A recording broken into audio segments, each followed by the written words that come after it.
If you've seen these clips of our horses hobbled and it has pissed you off because you think that they are in discomfort and or pain, then this video is for you. I'm just going to explain why we hobble our horses and what we do when we're out in the bush working.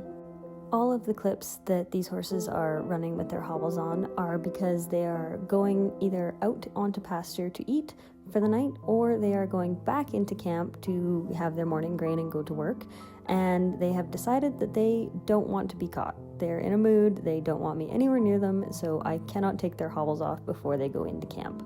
9 times out of 10, I will, every horse I find, get off my horse, take their hobbles off, put the hobbles in my saddlebag, and then send them off into camp. Mornings like these, however, they decide that, you know what, we're just gonna take off and we're going back to camp. So instead of trying to fight them for it, I let them go. Because it would be far more dangerous to have them run me over or have my horse take off while I'm trying to get on. It's just easier if I let them go. So what do we do while we're at work? Why are these horses hobbled in the first place? So I am a wrangler for a hunting guide operation, and this is what the horses do for work.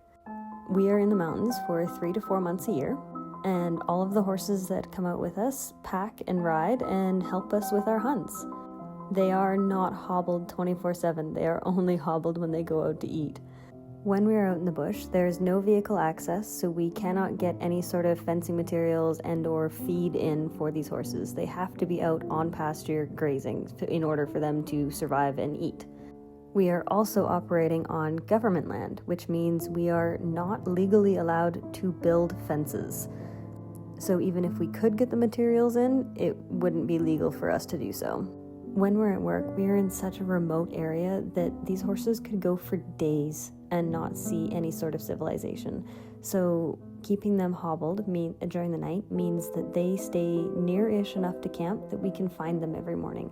And if they were to be out loose and we lost them, heaven forbid, and they disappeared into the bush and stayed out there for the winter, they would potentially winter kill, and I would rather have these horses survive and come home with us in one piece. So hobbling them just keeps them close enough to camp that they stay safe. And from a purely selfish survival standpoint, if these horses were to get hurt in any way and couldn't walk, then we would be screwed. They are our only way out of here. So if hobbling was going to cause any sort of harm to these horses and hinder their ability to move, it would really just be shooting ourselves in the foot. They're our only way out. I can 100% see too how people can look at the horses doing the hobble hop and think, oh my gosh, that cannot be good for their bodies. But realistically, they're not doing the hobble hop usually when they're hobbled. This is what they normally look like when hobbled. They're out eating and walking around and having a good time and rolling and just playing, being normal horses. So these clips coming up are all the 99% of the time clips where the hobbles have been taken off and I'm pushing these horses back to camp. They are all well-trained horses and they know what hobbles are, so moving around in them is not an issue for them. I have other videos talking about predators and how they move away from them, but predators realistically aren't an issue where we are at. I definitely wouldn't recommend hobbles for a lot of situations. Our situation just happens to be one where it is the most ethical way to feed these horses while they're at work. The entirety of my job is making sure that these horses stay healthy, happy, and come home safe.